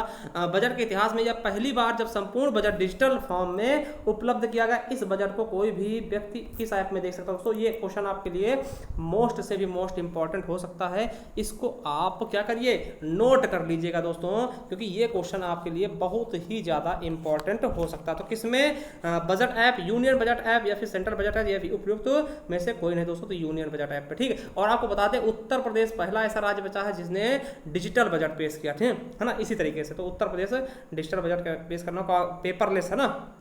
चलिए अगला क्वेश्चन क्या है, काजा कलाश किस देश की पहली महिला प्रधानमंत्री बनी है? तो किस देश की बनी दोस्तों? तो हमारा 58 का सही ऑप्शन क्या हो जाएगा दोस्तों? क्या नाम है? काजा कलाश। तो कहाँ की बनी है? एस्टोनियो, स्विट्जरलैंड, बेलारूस या फिर थाईलैंड दोस्तों। तो कहाँ की बनी है? तो एस्टोनियो की, ठीक, एस्टोनियो की, ठीक है। तो ये चीज़ रखेंगे। अगला है 72वें गणतंत्र दिवस 2021 के प्रस्तुत झांकियों में से किस राज्य की झांकी को प्रथम स्थान प्राप्त किया गया है दोस्तों? प्रथम स्थान मिला है। तो बहुत ही अच्छा क्वेश्चन दोस्तों, ऐसे क्वेश्चन आपके एग्जाम में अक्सर देखने को मिल सकते हैं दोस्तों। तो इसका सही ऑप्शन क्या हो जाएगा? उत्तर प्रदेश को दोस्तों। किसको दोस्तों? उत्तर प्रदेश को दोस्तों पहला स्थान मिला है। चलिए अगला क्वेश्चन क्या है कि हाल ही में किस महान शास्त्रीय गायक का 89 वर्ष की आयु में निधन होगा, जिन्हें वर्ष 2018 में पद्म भूषण पुरस्कार से सम्मानित किया गया? तो किसे पद्म विभूषण पुरस्कार से सम्मानित किया गया? गुलाम मुस्तफा खां, अजय चक्रवर्ती, जय तीर्थ को दोस्तों, या फिर बिरजू महाराज। दोस्तों आपको पता होगा किसको? गुलाम मुस्तफा खां को। ठीक है, जब MS धोनी को मिला था दोस्तों, उन्हीं के साथ में इनको भी दिया गया था। ठीक है, चलिए अब देखिए ये इंग्लिश चालू हो गया दोस्तों। Find out the wrongly spelled word दोस्तों। तो क्या बोलेंगे इसको? ठीक है, इसका सही ऑप्शन क्या होगा? तो दोस्तों इसको क्या बोलेंगे, मतलब इसमें कौन सी किसकी स्पेलिंग क्या है गलत है दोस्तों, तो वो आपको बताना है। तो दोस्तों कौन सी है जिसकी स्पेलिंग क्या है? तो दोस्तों ये गलत है। ठीक है, ये वाला क्या है? गलत है। इसकी स्पेलिंग क्या होगी? डिसीव होगी ना, तो DE, ठीक है, CEIV होगा, ये होगा सही है ना। तो ये गलत हो जाएगा। अगला है ए प्लेस फॉर डॉग्स है ना। इसको क्या बोलते हैं? जहाँ पे डॉग्स का दोस्तों स्थान होता है उसको हम क्या बोलते हैं? तो क्या बोलते हैं? कैनल कहते हैं। क्या दोस्तों? कैनल कहते हैं। तो कहाँ हो जाएगा हमारा? सी ऑप्शन बिल्कुल सही होगा। कुत्तों के स्थान को हम कैनल कहते हैं दोस्तों। और वहीं पे दोस्तों जो मधुमक्खियों के स्थान होता है उसको हम कहते हैं एवियरी दोस्तों। ठीक है, तो ये चीज़ें आपको पता होना चाहिए है ना। और दोस्तों घोड़ों को क्या बोलते हैं? स्टेबल ना, जिसको अस्तबल कहते हैं ना। तो ये चीज़ें आपको पता होना चाहिए। ठीक है, तो सॉरी, मधुमक्खी के लिए दोस्तों क्या बोलते हैं? उनको हाइव बोलते हैं। ठीक है, मधुमक्खी को हाइव बोलते हैं। ठीक है, इसको ये एवेरी का इसका होता है दोस्तों। ये चीज़ आप याद रखिए, ये पक्षियों का स्थान होता है और ये होता है स्टेबल दोस्तों। ये उसका होता है अस्तबल दोस्तों। किसको कहते हैं? घोड़े के लिए। ठीक, चलिए अगला क्वेश्चन दोस्तों। ये पूरा पैराग्राफ है 63 से 65 तक, इससे छांट के आपको आंसर देने हैं। ठीक है, तो चलिए इसको हम थोड़ा सा बताते हैं आपको। देखिए छांटने वाटने में बहुत समय लगेगा। ठीक है, तो इसको हम दिखा दे रहे हैं। ये आपका है पूरा क्वेश्चन, इसका हम आंसर सीधा बता देंगे दोस्तों। इसको आप स्क्रीनशॉट लेकर के देख सकते हैं। ठीक है, तो 63 का है व्हाई डिड बिल है ना sex you utter L of terror. दोस्तों इसका सही आंसर क्या हो जाएगा? हमारा 63 का बिल्कुल सही आंसर क्या होगा दोस्तों? इसका सही आंसर हमारा C नंबर होगा, हिस्सा ए हाउटिंग आइज दोस्तों। ठीक, तो हमारा C ऑप्शन बिल्कुल राइट हो जाएगा। चलिए अगला है 64 नंबर क्या है? What was found close by bill Sikes है ना। तो क्या हो जाएगा? इसका सही आंसर क्या हो जाएगा? हमारा 64 का बिल्कुल सही ऑप्शन हो जाएगा हमारा A नंबर। ठीक है, वहीं दोस्तों तीसरा है 65 नंबर का, where did Bill Sikes want to drop दोस्तों। ठीक है, तो इसका सही आंसर क्या हो जाएगा? हमारा 65 का बिल्कुल सही ऑप्शन हो जाएगा इनटू ए क्रीक। ठीक है, तो ये हमारा सही आंसर हो जाएगा। चलिए अगला क्वेश्चन देखते हैं। अब देखिए मैथ स्टार्ट हो गया। क्या मैथ स्टार्ट हो गया है। 66 नंबर क्या है कि अगर हम 17 की पावर 200 को 8 से विभाजित करने पर शेष फल क्या आएगा दोस्तों? तो अब देखिए 17 की पावर 200 को दोस्तों अगर हम विभाजित करते हैं दोस्तों तो क्या आएगा इसका? तो दोस्तों आपको पता है कि हम इसका क्या आएगा? तो 1 आएगा आंसर दोस्तों। इसको कैसे लगाओगे दोस्तों? इसे लगाते समय बताएंगे तो बहुत समय लग जाएगा। ठीक है, तो ये चीज़ें आपको पता होना चाहिए। अब देखिए अगर दोस्तों दी गई संख्या 17 के स्थान पर दोस्तों -a रख दें हैं है ना, तो मतलब इसको पलट दें तो आप समझ सकते हैं इसका एक आंसर आएगा। अगर आप कहेंगे तो हम थोड़ा इसका डिस्क्राइब में बता देंगे, ठीक है, आपको लगा के हम सेंड कर देंगे टेलीग्राम पे, ठीक है। चलिए अगला क्वेश्चन दोस्तों इसको है, तो इसको कैसे करेंगे दोस्तों, इसको हम नीचे से हल करते हुए जाएंगे कि 2 से 2 दूनी, इसको दोस्तों यहाँ 1 मानेंगे। अब देखिए मान लीजिए ये हो 2 + 1/2 है, तो यहाँ भी 1 मानेंगे, तो 2 का ऐसे ले लेंगे, लासा ले लेंगे, तो फिर 2 को 1 भाग करेंगे तो 2 ही आएगा, तो 2 4 और +1 यानी कि क्या हो जाएगा 3/2 आ जाएगा। तो फिर अब इसको पलट देंगे दोस्तों, तो इस तरह करते करते जाएंगे, ठीक है। तो 67 का हमारा बिल्कुल सही ऑप्शन क्या हो जाएगा 21/11 आ जाएगा। क्या आ जाएगा दोस्तों 21/11, ठीक है, ये वाला सही ऑप्शन हो जाएगा। इसको लगाइएगा, एकदम आसान से लग जाएगा। अगला है कि 25 क्रमागत सम पूर्णांकों का औसत कितना है 55 है, तो इन पूर्णांकों की सर्वोच्च संख्या क्या होगी। अब देखिए 25 पूर्णांक है दोस्तों, सम पूर्णांक है, अब इनकी सर्वोच्च संख्या क्या होगी, ठीक है, तो ये चीज आपको बताना है। पूर्णांकों की सर्वोच्च संख्या क्या हो सकती है, तो क्या हो जाएगी दोस्तों, तो इसका आप लगाइएगा, इसका 79 आ जाएगा। क्या आ जाएगा 79 आ जाएगा, ठीक है। आप कैसे लगाएंगे, तो आप देखिए इस तरह से लीजिएगा, देखिए किस प्रकार से आपको लेना है वो हम बता दें कि एक मानिए x, एक x+2, x+4, x+5, 6 है ना, 2 एक का अंतर होना चाहिए। तो कहाँ तक जाएंगे 25 क्रमागत जब निकालेंगे दोस्तों तो x+48 तक जाएगा, ठीक, 48/25 कर देंगे और बराबर कितना करेंगे 55, तो इसको जोड़ेंगे दोस्तों तो कितना आ जाएगा, तो वहाँ से आपका निकलेगा 31 निकलेगा, ठीक है। जब वो 31 निकलेगा और बड़ा कितना होगा तो x+48 का जब उसमें बड़ा में जोड़ेंगे दोस्तों 31 और +48 एक है, तो 31 + 48 जोड़ेंगे तो 79 आ जाएगा, ठीक है। तो इस तरह से आप निकालिएगा, आ जाएगा बिल्कुल सही। अब देखिए दोस्तों इसको लगाते हैं दोस्तों, ये देखिए अब यहाँ पे क्या इसका हम सूत्र लगा दें, है ना, कि देखिए a² - b² है, तो a² - b² एक मतलब एक में क्या होता है, एक में प्लस कर लो, इन दोनों जोड़ लो, एक में इन दोनों को माइनस कर दो, ठीक है। चलिए दिखाते हैं आपको करके। अब इसको अगर हम हल करा जाए, थोड़ा सा हम स्पेस ले लेते हैं, ठीक है। ये देखिए अब यह दोस्तों आपको पता है कि इसका सूत्र क्या होता है, एक ब्रैकेट में यही प्लस में कर ले, एक में माइनस में कर ले, तो वही क्या हो जाता है, इसका सूत्र बन जाता है ना। अब देखिए ऐसे जैसे 1 + 2 7, ठीक है। अब देखो एक में हम क्या करेंगे प्लस कर लेंगे, प्लस कर लिया 1.05 हो गया, ठीक। अब एक में क्या करेंगे 1.27 और माइनस कर ले, ठीक है, 1.05 कर ले, ठीक, ये हो गया। बटे क्या हो जाएगा, बटे 2 ये हो जाएगा, ठीक। अब इनको जोड़ेंगे दोस्तों कितना जाएगा 2.32 आ गया। अब इनको जोड़ेंगे देखो 1.7 और 1.05 को जोड़ेंगे तो यही आ जाएगा, ठीक। और फिर यहाँ पे गुणा है, गुणा कर लेंगे क्योंकि ये ब्रैकेट खुले गुणा हो जाएगा। अब इधर भी जोड़ेंगे, इधर घटाएंगे 1.27 से 1.05 घटाएंगे कितना आ जाएगा 0.22 आ जाएगा ना, 0.22 आ जाएगा। और नीचे हम देखते तो क्या है 0.22 पहले से ही है, 0.22 क्या है 0.2 और 2 पहले से है, तो देखिए 0.22 से ये वाला कट ही जाएगा, क्या बचेगा केवल और केवल यही बच जाएगा आपका, ठीक है 2.32 है ना, तो यही बच जाएगा, तो यही हमारा आंसर एकदम राइट हो जाएगा। चलिए अगला क्वेश्चन देखते हैं, नेक्स्ट क्वेश्चन क्या है। अगला क्वेश्चन है दोस्तों, एक परीक्षार्थी को परीक्षा में 20% अंक प्राप्त हुए और वह 30 अंकों से फेल हो गया। देखिए 20% अंक प्राप्त हुए हैं, ठीक है, और 30 अंकों से फेल हो गया। कितने से 30 अंकों से वो क्या हो गया है फेल हो गया है। अब देखिए 30 अंकों से फेल होगा, अब 32% अंक प्राप्त करता है।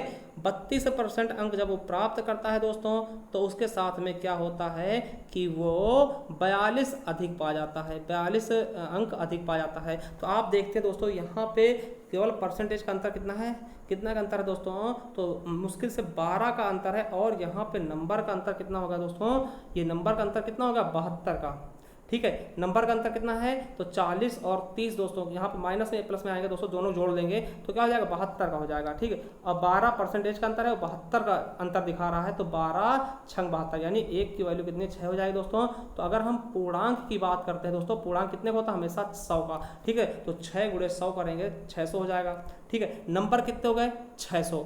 अब देखिए 600 का पूर्णांक है, 600 का पूर्णांक है। अब हमने पूर्णांक निकाले 600 का है, ठीक। अब देखिए उसको नंबर कितने पाने हैं, तो देखिए अगर हम 600 का 20% निकालते हैं, 600 का 20% निकालें और 30 से फेल होता है यानी 30 और जोड़ दें, 30 और जोड़ दें, ठीक है, समझिएगा 30 और जोड़ दें तो देखिए कितना हो जाएगा 600 का 20% आपका हो जाएगा, ठीक है। इस तरह से करेंगे है ना, निकालेंगे फिर जोड़ेंगे तो ये क्या होगा दोस्तों आपका अंक आ जाएगा, ठीक, अंक आ जाएगा। तो कितना अंक आ रहा है देखिए हम काटें इसको, 600 का 20% निकालते हैं। देखिए ये 6 दूनी 12 है ना, 6 दूनी 12 यानी कि 120 और प्लस दोस्तों कितना 30 है ना, तो कितना 150 आ गया, समझिएगा 150 आ गया। अब 150 दोस्तों आया अंक, तो 600 का 150 कितना है परसेंट है, तो वही निकाल ले आ जाएगा आंसर। तो 600 का हम 150 निकालते हैं, तो 150 बटे 600 इंटू 100, देखिए कितने परसेंट आ रहा है। तो देखिए 2 जीरो का, ठीक है। अब 6 से इसको हम काट देते, 6 दूनी 12, बचा कितना 3 यानी 30, तो 6 पंचे 30, यानी 25% आपका सही आंसर हो जाएगा। बिल्कुल सही ना, बी नंबर। चलिए अगला क्वेश्चन क्या है कि दिए गद्यांश को दोस्तों इसके आधार पर उत्तर, देखिए ये गद्यांश दिया, इसमें से छांट के आपको उत्तर देने हैं इनके विधिवत रूप से, ठीक है। तो इसके आपको आंसर देने हैं। देखिए चलिए ये आपको पढ़ना क्या है, चलिए अब सीधा ले चलते हैं आंसर की तरफ। देखिए संस्कृति वह योग्यता है, संस्कृति वह योग्यता है जो क्या करती है, नवीन आविष्कार कराती है, नवीन खोज कराती है, या सर्वस्व त्याग करती है, या उपयुक्त सभी दोस्तों। तो कौन सा दोस्तों आपको बता दें, नवीन आविष्कार भी कराती है संस्कृति, और नवीन खोज भी कराती है, और सर्वस्व त्याग भी कराती है दोस्तों। तो क्या हो जाएगा, उपयुक्त सभी हो जाएगा। चलिए अगला है, गुरुत्वाकर्षण का सिद्धांत विज्ञान की किस शाखा से संबंधित है। आपको पता है दोस्तों, ये तो गुरुत्वाकर्षण आपने पढ़ा होगा भौतिकी में, तो ऊपर हमें पढ़ने की जरूरत भी नहीं है दोस्तों, भौतिकी में हमने देखा है, ये भौतिकी हो जाएगा। वैसे आप इसमें देख सकते हैं दोस्तों, इसमें आपको दिया भी होगा, ठीक है, क्योंकि इसमें आपको देखिए भौतिकी प्रेरणा के बारे में बताया है कि अगर गुरुत्वाकर्षण के बारे में देखिए भौतिक प्रेरणा ना, तो ये चीजें आप खुद ही देख सकते हैं। भौतिक विज्ञान में न्यूटन के बारे में दिया, तो भौतिक ही सही हो जाएगा, हमने बिना देखे ही बता दिया, ठीक है। चलिए रूस का भाग्य विधाता किसे कहा जाता है, रूस का भाग्य विधाता किसे कहा जाता है, किसको कहते हैं दोस्तों, तो लेनिन को, ठीक है, न्यूटन को, माओ त्सुतुंग को, या फिर कार्ल मार्क्स दोस्तों। तो इसमें आप देख सकते हैं दोस्तों, तो किसको कहते हैं दोस्तों कि रूस का भाग्य विधाता किसको कहते हैं। तो इसमें आप अगर देखेंगे दोस्तों, तो कहीं ना कहीं जरूर दिखाएगा, ठीक है, जरूर कहीं ना कहीं जरूर दिखाएगा दोस्तों, ठीक है। तो उसके बारे में थोड़ा सा हम इसमें छांटने की कोशिश करते हैं दोस्तों, नई चीज़ें खोज करता है न्यूटन का, ठीक है। असभ्य लोग, भौतिक प्रेरणा, डबल रोटी, मजदूर स्वप्न देखते हैं, ठीक है, करते हैं, संस्कृति का दोस्तों। इसका तो आपको ऐसे रट के देखना पड़ेगा, क्योंकि कुछ क्वेश्चन होते हैं जो इसमें नहीं मिलते हैं। तो किसको कहते हैं, रूस का भाग्य विधाता किसे कहा जाता है दोस्तों, तो ये चीज़ आपको पता होना चाहिए, किसको कहते हैं, तो लेनिन को कहते हैं। किसको कहते हैं दोस्तों, लेनिन को कहा जाता है, ठीक है, रूस का भाग्य विधाता। चलिए अगला है, कार्ल मार्क्स ने किसे सुखी देखने का स्वप्न देखा दोस्तों, तो किसको वो सुखी देखने का स्वप्न देखता है दोस्तों, तो इसका बिल्कुल सही ऑप्शन क्या हो जाएगा, मजदूरों को दोस्तों, किसको, मजदूरों को दोस्तों। चलिए अगला क्वेश्चन क्या है, सिद्धार्थ ने अपना घर क्यों त्याग दिया, ठीक है, सिद्धार्थ ने अपना घर क्यों त्याग दिया दोस्तों। तो सिद्धार्थ पता है आपको महात्मा बुद्ध का नाम था, तो किसके लिए दोस्तों, मानवता के सुख के लिए दोस्तों उन्होंने अपना घर त्याग दिया था। चलिए अगला क्वेश्चन देखते हैं, 76 नंबर। अब देखिए दोस्तों, अब यहाँ पे फिर से आ चुका दोस्तों, एक पैराग्राफ फिर से आ गया है कि 76 से 80 तक दोस्तों गद्यांश को पढ़ना। देखिए इसमें रविन्द्रनाथ टैगोर के बारे में बताया गया, उनके पिताजी के बारे में बताया गया है ये आपका, ठीक है। चलिए इनके बारे में देखते हैं, इनकी सीधा क्वेश्चन देखते हैं दोस्तों, उसके बारे में देखेंगे, ठीक है। अब देखिए पहला क्वेश्चन, जनगण मनगढ़ के राष्ट्रगान के रचयिता कौन है, रचनाकार कौन है दोस्तों, वो तो पता है रविन्द्रनाथ टैगोर के बारे में बताएगा, तो यही सही आप समझाएगा, रविन्द्रनाथ टैगोर, और इसके बारे में हम जानते भी हैं पहले से ही, ठीक है। चलिए अगला है, नाइटहुड की उपाधि रविन्द्रनाथ टैगोर ने क्यों वापस की थी, तो हमने बहुत बार सुना दोस्तों, क्यों, क्योंकि जलियांवाला बाग वाला हत्याकांड हुआ था, तब से वो उन्होंने अपनी नाइटहुड की उपाधि वापस भी कर दी थी। चलिए आपको दिखा भी देते दोस्तों, ठीक है, अब आपको दिखा भी दें, नहीं तो आप लोग सोचेंगे, ठीक है। देखिए ये है दोस्तों, ठीक है, उनके पिता का नाम क्या है, देवेंद्रनाथ ब्रह्म समाज के नेता थे, है ना, काबुली वाला इनकी ये थी। अब देखिए लंदन गए, अभी कहीं पे दिखेगा, ये देखिए जलियांवाला बाग से 2 आहत हुए दोस्तों, ठीक है, तो अपनी नाइटहुड की उपाधि वापस कर दी थी ना, जनगण मनगढ़ रचयिता भी। दोनों क्वेश्चन के आंसर हमने देख लिए। चलिए तीसरा है दोस्तों, रविन्द्रनाथ टैगोर का जन्म कब हुआ और कहाँ हुआ दोस्तों, उनका पता है कलकत्ता में हुआ, तो कलकत्ता का एक ही ऑप्शन, तो हमारा पहला ही ऑप्शन क्या हो जाएगा, सही हो जाएगा, ठीक, वो भी आपको मिल जाएगा। अब देखिए रविन्द्रनाथ टैगोर के पिता कौन से समाज से थे दोस्तों, हमने तुरंत देखा था, अभी ऊपर देखा ही था कि ब्रह्म समाज से संबंधित थे, ठीक है। चलिए अगला क्वेश्चन देखते हैं, 80 क्वेश्चन हो गए हमारे। अब देखिए 81 नंबर से 85 तक क्या करना है, इसको आप सारणी देखना है, इसको ध्यानपूर्ण अध्ययन करना है, फिर इसके आंसर देने हैं। अब देखिए 6 विद्यार्थियों द्वारा विषय में प्राप्तांकों का प्रतिशत दोस्तों, 6 विद्यार्थी हैं, उनके विषयों के प्राप्तांकों के आंसर हैं अमित, भरत, उमेश, निखिल, प्रतीक्षा और रितेश दोस्तों। कितने किसमें कितने पाए, 50 में से 50 का पूर्णांक है, 50 में से समझिएगा ये क्या है, 50 में से क्या है, इतिहास है ना, प्राप्तांक प्रतिशत ना। देखिए 76, 84, 85 इस तरह ये नंबर दिए हुए हैं दोस्तों, है ना, ये चीज़ें आप समझिएगा, इसमें नंबर दिए हुए हैं, ठीक है। चलिए अब देखते हैं दोस्तों इसमें क्या पूछा जा रहा क्वेश्चन। अब देखेंगे कि विद्यार्थी उमेश द्वारा सभी विषयों को मिलाकर प्राप्तांकों का समग्र आसन्नता प्रतिशत क्या होगा। तो सभी को मिला करके दोस्तों, किसके दोस्तों, विनोद उमेश के।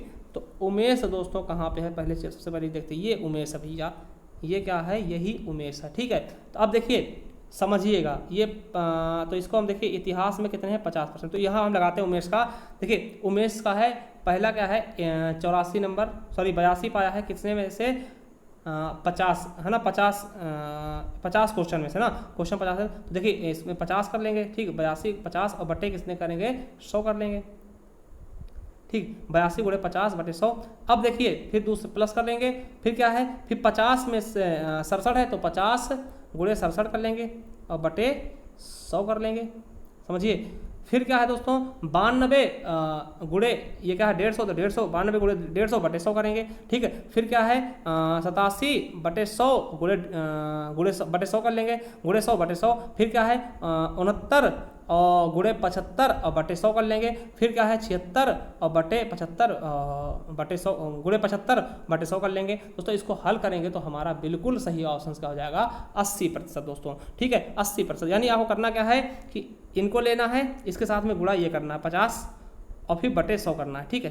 फिर प्लस करना है, फिर इसको लेना है, फिर इसका वाला ये लेना है, गुणे करके बटे 100 करना है, फिर इसका ये लेना है, फिर गुणे इसके साथ करना है, फिर बटे 100 करना है, फिर प्लस करना है, फिर ये लेना है, फिर इसके साथ गुणे 100 करना है, फिर बटे 100 करना है, और फिर इसको लेना है, गुणे ये का करना है, फिर बटे 100 करना है। इस तरह से दोस्तों सबको जोड़ लेना है, जो भी आंसर आएगा वही हमारा आंसर होगा, और वो आंसर आपका एक्चुअली कितना आएगा 80%, ठीक है। चलिए अगला है हिंदी में सभी विद्यार्थियों द्वारा प्राप्तांकों का औसत प्रतिशत क्या है। 0.2 तक आपको ज्ञात करना है हिंदी में दोस्तों, ठीक है, हिंदी में। अब देखिए हिंदी में देखना है हमें कैसे कितने कितने मिले हैं। तो हिंदी में दोस्तों कितने कितने मिले हैं, प्रतिशत निकालना। प्रतिशत क्या करते हैं, कुल जोड़ बटे कुल संख्या, तो हम इनको सबको जोड़ते हैं, ठीक, इन सबको, ये हिंदी वाला सभी को जोड़ लेते हैं, ठीक है। कितना आ जाएगा 8 2 10 6 16 16 और 3 19 19 5 24 24 2 26 आ गया। क्या आ गया दोस्तों 26 आ गया, 26 का 6, ठीक है, हासिल आया 2, ठीक है। अब देखिए इसको हम जोड़ते हैं दोस्तों, तो 9 8 17 17 7 24 24 6 30 30 2 32 32 6 38 38 और 2 क्या होगा 40 40 5 45 45 2 46 46 का क्या हो जाएगा दोस्तों, फिर से 6 हो जाएगा, ठीक है, क्या हो जाएगा 46 का, सॉरी एक और, तो ये हो जाएगा 7, ठीक है। अब दोस्तों 7 का आपका सॉरी 46 नहीं 47 होगा, कितना हो जाएगा दोस्तों 47 हो जाएगा, तो 476 आ गया, ठीक है। तो टोटल जोड़ 476 कितने से भाग देना, 1 2 3 4 5 6, तो 6 से हम भाग देंगे इसको, है ना।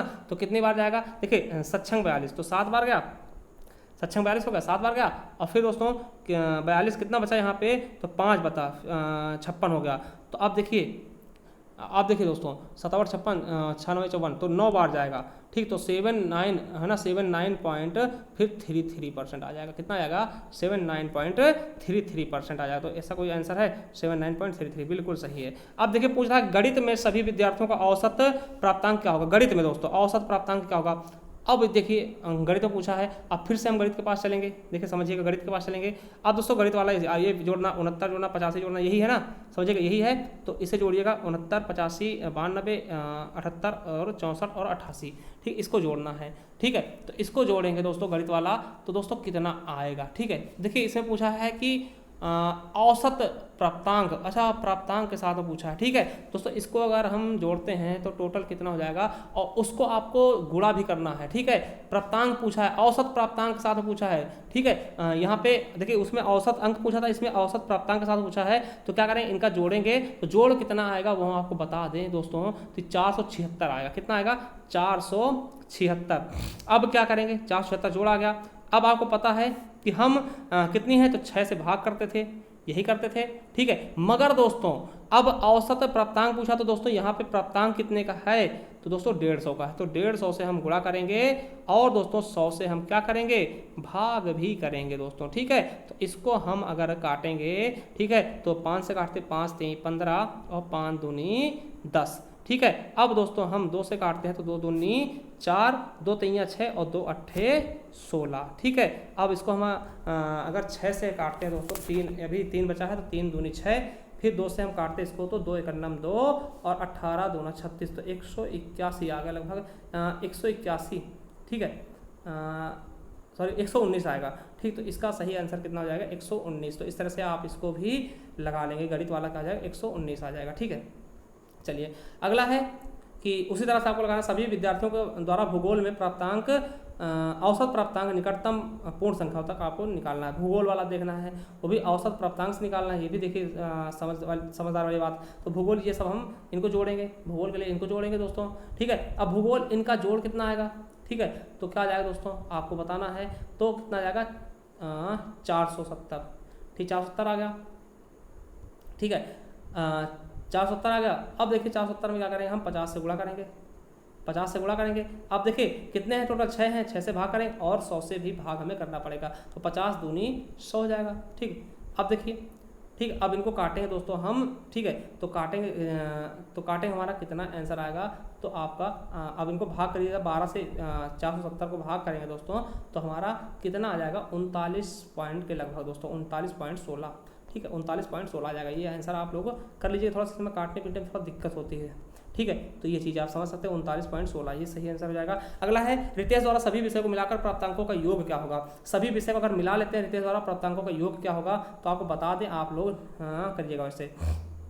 तो रितेश जैसे हमने उमेश का निकाला था उसी तरह से निकालना होगा। देखिए 79, तो 79 में आपका कितने में दोस्तों, ठीक है, तो ये चीज़ समझिएगा। 79 तो कितने में से 50 में थे, 50 कर देंगे बटे 100 करेंगे। ठीक, उसी तरह से 87 कितने में से समझिएगा, 87 गुणे 50, ये वाला 50 और बटे 100, फिर 88 गुणे 150 बटे 100, है ना, फिर 93 गुणे 100 बटे 100 और 82 गुणे 75 बटे 100 और फिर 72 गुणे 75 बटे 100। तो इस तरह से करके इनको जोड़ेंगे दोस्तों, तो वही आपका क्या आएगा, आपका आंसर आ जाएगा 423.5। क्या आ जाएगा 423.5 आपका सही आंसर आ जाएगा। इनमें से कोई नहीं है। ठीक है, तो डी ऑप्शन बिल्कुल सही होगा। आप देखिए 86 से 90 तक साड़ी दी गई है, इसमें आपको बताना है। देखिए ये आपकी कंपनी है। ठीक है, 6 कंपनियां हैं, बेचे गए शेयरों का प्रतिशत है टी क्या है, संगत शहर में प्रत्येक कंपनी के कुल शेयर हैं। ठीक है, तो इनमें शेयर की बात की गई है दोस्तों। ठीक है, तो आपको बताना है इनके, अब आंसर देख करके बताना है। देखिए पहले क्या है, अब क्वेश्चन देखिए दोस्तों, ये थोड़ा सा चलिए क्वेश्चन सीधा ले चलते हैं। अब क्वेश्चन कर रहा है कि कंपनी ए द्वारा सभी शहरों को मिलाकर बेचे गए शेयरों का लगभग औसत क्या है।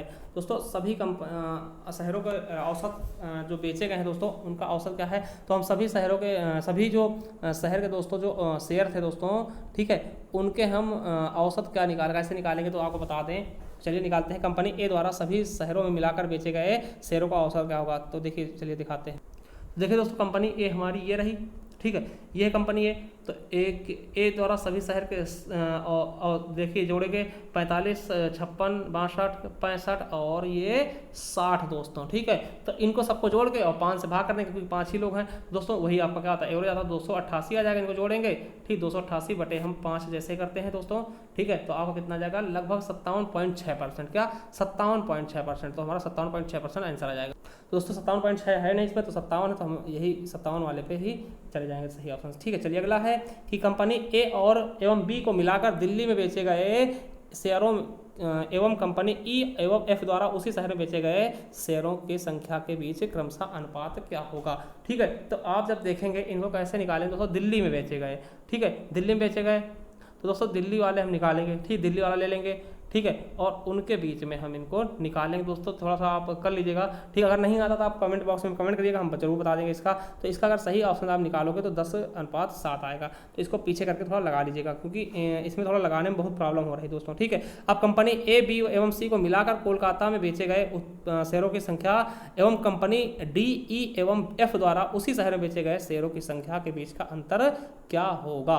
ठीक है, अब दोस्तों इसमें अंतर क्या होगा, तो दोस्तों इसको भी आपको उसी तरह से निकालना पड़ेगा। कलकत्ता में बेचे गए शेयरों को, है ना, फिर दोनों घटाना पड़ेगा। तो उनका जब घटाएंगे आप तो 24 आ जाएगा। ठीक है, चलिए अगला है कि कंपनी डी द्वारा चेन्नई में बेचे गए शेयरों की संख्या उसी शहर के कंपनी सी द्वारा बेचे गए संख्याओं के शेयर में कितना % कम है दोस्तों। तो इसको भी उसी तरीके से आप निकालेंगे दोस्तों। ठीक है, तो आपको फिर क्या करना होगा, जो आएगा दोस्तों परसेंटेज में, ठीक है, उसको आपको ऊपर रख के काटना होगा। तो इसमें दोस्तों लगभग 13.64% आएगा, ये वाला सही हो जाएगा। ठीक है, चलिए अब सभी कंपनियों द्वारा मुंबई में बेचे गए शेयरों की औसत संख्या क्या होगी। अब सभी का जोड़ लेंगे। ठीक है, सभी का जोड़ देंगे, है ना, और इंटू 300 से गुणा करेंगे और बटे 6 कर देंगे, ठीक है, और गुणे बटे 100 6 करके बटे 100 से कर देंगे तो 127 का लमसम आएगा दोस्तों, ये आपका सही हो जाएगा। चलिए अगला है, निम्नलिखित पाई चार्ट का ध्यानपूर्वक अध्ययन करके दिए गए प्रश्नों के उत्तर दीजिए 91 से 95 तक।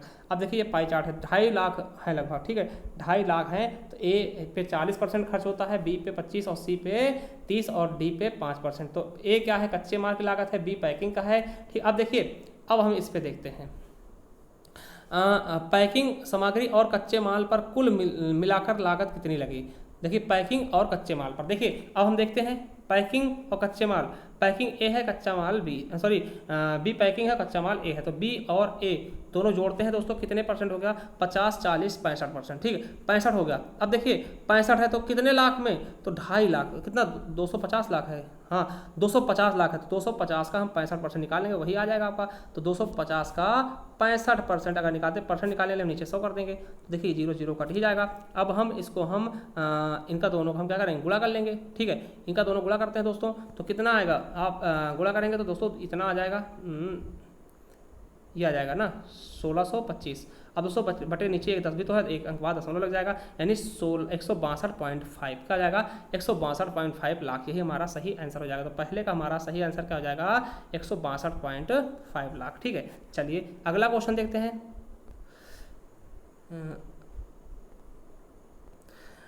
यदि कुल अनुरक्षण लागत 12.5 लाख से बढ़ाकर 50 लाख हो जाती है तो कुल अनुरक्षण लागत में वृद्धि प्रतिशत क्या होगी, ठीक है, मतलब 12 लाख से 50 लाख कर देनी है तो कुल कितना वृद्धि होगा, देखिए समझिएगा। अब देखिए हम क्या करेंगे, 50 लाख थी, है ना, 50 12 से 50 होगी, तो अब देखते हैं 50 में से अगर 12.5 घटाते हैं, ठीक है, तो भैया यही तो बढ़ रहा है, और बटे 12.5 में से, ठीक है, 12.5 में से, तो देखिए अब क्या होगा, गुणे 100 कर देंगे, तो यही हम काटेंगे दोस्तों। तो इसमें काटेंगे कितना, इसमें घटाएंगे 50 से 12.5 जाएगा कितना, 37.5 बचेगा, और बटे 12.5 है और गुणे 100, ठीक, गुणे क्या है 100 आ जाएगा। तो इनको हम काटेंगे दोस्तों तो बिल्कुल और बिल्कुल कितना आ जाएगा, 300% आ जाएगा आपका आंसर। तो ये ऑप्शन बिल्कुल राइट हो जाएगा। अगला है, यदि 3 वर्षों में उत्पादन लागत दोगुनी हो जाती है तो तद अनुरूपी अनुरक्षण लागत कितने रुपए होगी। 3 वर्षों में अगर दोगुनी हो जाती है दोस्तों, ठीक है, अब देखिए 3 वर्षों में 2.5 लाख उत्पादन में अनुरक्षण लागत क्या होती है, दुगुनी हो जाती है, ठीक है, तो 3 वर्षों में हो जाती है दुगुनी दोस्तों, देखिए तो क्या हो जाएगा, ठीक है। अब देखिए कितनी है, देखिए समझिएगा इसका मतलब क्या हुआ। अब देखिए आप देखेंगे तो 2.5 लाख है, ठीक है, तो उसका 5% होता है, तो 5% निकालेंगे दोस्तों 12.5 आ जाएगा, और 12.5 हम अगर दोगुना करेंगे तो 25 लाख हो जाएगा, कितना हो जाएगा, 25 लाख हो जाएगा। चलिए अगला क्वेश्चन देखते हैं। 94, यदि उत्पादन वर्तमान लागत का 5 गुना बढ़ जाता है तो लागत वृद्धि प्रतिशत क्या होगी। देखिए वर्तमान लागत का 15% बढ़ता है, अब 2.5 लाख है, 2.5 लाख का अगर 15% बढ़ाएंगे दोस्तों, देखिए 2.5 लाख का 15% अगर हम 5% बढ़ा दें 2.5 लाख का, तो 5 से गुणा करेंगे कितना हो जाएगा, 25 5 125, लगभग 1250 हो जाएगा, ठीक है। अब 1250 हो जाएगा तो कितने परसेंट बढ़ गया दोस्तों, देखिए 1250 कितने में से बढ़ा, 250 में से, ठीक है, और बटे 250 होगा, ठीक है। तो ये जब हम घटाएंगे इसको तो और गुणे 100 कर देंगे दोस्तों, गुणे 100 कर देंगे, जब इसको हल करते तो 400% ये बढ़ जाएगा, कितना 400%। अगला है, यदि नई सामग्री की लागत मूल्य 2% बढ़ जाती है तो नई पैकिंग सामग्री की लागत मूल्य क्या होगी दोस्तों, ये समझिएगा। तो इसका सही आंसर क्या हो जाएगा दोस्तों, 63.75, है ना। चलिए अगला क्वेश्चन देखते हैं। अब देखिए दोस्तों ये 96 से 100 तक का है कि निम्नलिखित प्रश्नों का उत्तर देने के लिए नीचे दिए गए दंड आरेख एवं सारणी का सावधानी पूर्वक अध्ययन करें। ABCDE कार्यरत कर्मचारियों की संख्या है दोस्तों, ये इतने कर्मचारी हैं, ये क्या कर रहे हैं, किसी कंपनी में कार्य कर रहे हैं दोस्तों, ठीक है, किसी कंपनी में क्या कर रहे हैं, कार्य कर रहे हैं, ठीक। ए कितने हैं, 760 है दोस्तों, ठीक है, और ये बी के 840 हैं, और सी के 720, और डी के 640, और ई के 700, है ना। तो चलिए अब उनमें महिला कर्मचारियों का अनुपात कितना है, 13:6 है, एक का बी का 4:7 है, और सी का 7:8 है, और डी का 9:11 है, ठीक। तो इस तरीके से इनके अनुपात भी दिए गए हैं। चलिए इसको हम देखते हैं। देखिए थोड़ा सा ये लेंदी हो जाता है दोस्तों, इसलिए थोड़ा सा इस पर कराने में थोड़ा प्रॉब्लम आती है। पहला क्वेश्चन, सभी कर्मचारियों को मिलाकर पुरुष कर्मचारियों की संख्या क्या होगी। अब दोस्तों इसको आपको पूरा निकालना होगा। देखिए मान लिया कि पहले कंपनी में कितने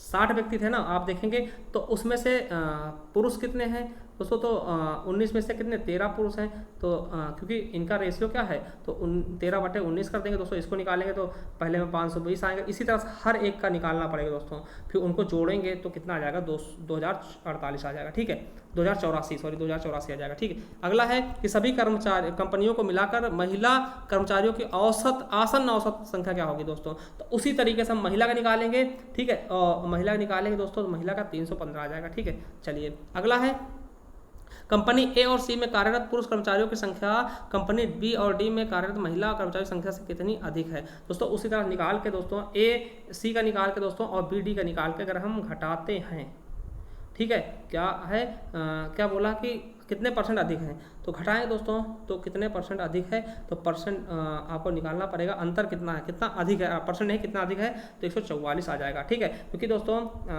पुरुष के दोस्तों 856 आएगा और महिला के दोस्तों कितनी आ जाएंगी 712, तो 856 712 घटाएंगे 144 आ जाएगा, ठीक है। चलिए कंपनी डी और ई में कार्यरत महिलाओं का क्रमशः अनुपात है ठीक है, तो कंपनी डी और ई में दोस्तों अगर देखते हैं तो 352 हो जाएगा डी का, ठीक है, 352 डी का है और 240 का है ई का है, तो इनको अगर हम काटते हैं दोस्तों, ठीक है, काटते तो कितना आ जाएगा 22-15 आ जाएगा।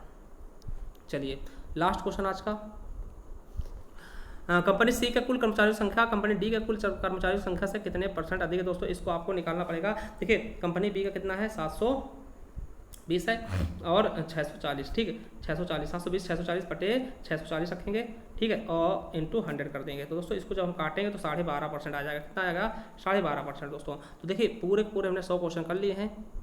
आई होप दोस्तों वीडियो आपको बहुत अच्छी लगी होगी, बहुत प्यारी लगी होगी दोस्तों। आपको बता दें अगर आप हमारी एक ई बुक है दोस्तों, इस पे आपको यूपी पेट के लिए बहुत अच्छी बुक है दोस्तों, सभी एग्जाम के लिए इंपॉर्टेंट। वैसे हमारे 3 बुक हैं, एक में हमने हिंदी साहित्य का इतिहास पूरा कवर किया है, एक में हिंदी के भाषा का, और ये है दोस्तों सामान्य हिंदी का। अगर आप परचेस करना चाहते हो दोस्तों, इसको आपको 50 रुपये स्पेंड करने होंगे और ये PDF के रूप में आपको हम सेंड कर देंगे, इसमें सब कुछ मिल जाएगा दोस्तों, ठीक है। अगर आप परचेस करना चाहते हो दोस्तों, हमें कमेंट बॉक्स में कमेंट कर सकते हैं, या फिर हमारे दोस्तों ये नंबर हम दे रहे हैं, इस पर आप 79054192251 पर दोस्तों व्हाट्सअप कर सकते हैं, ठीक है। इस पे आपको 50 रुपये सेंड करने होंगे और आपको ये हम PDF के रूप में आपको डिस्ट्रीब्यूट कर देंगे दोस्तों। और आपको बता दें कि हमने मैराथन जो हिंदी साहित्य का इतिहास पढ़ाया है केवल और केवल दोस्तों 5 घंटे में, उसका भी लिंक हम नीचे देंगे डिस्क्रिप्शन में, आप जाकर देख सकते हैं। चलिए थैंक यू, मिलते हैं नेक्स्ट वीडियो में दोस्तों। उसके लिए आप चैनल पर बने रहिएगा, सब्सक्राइब कर लीजिएगा, और हम इस तरह से मॉक टेस्ट भी डालते रहेंगे UP SSC पेट के लिए। थैंक यू, धन्यवाद।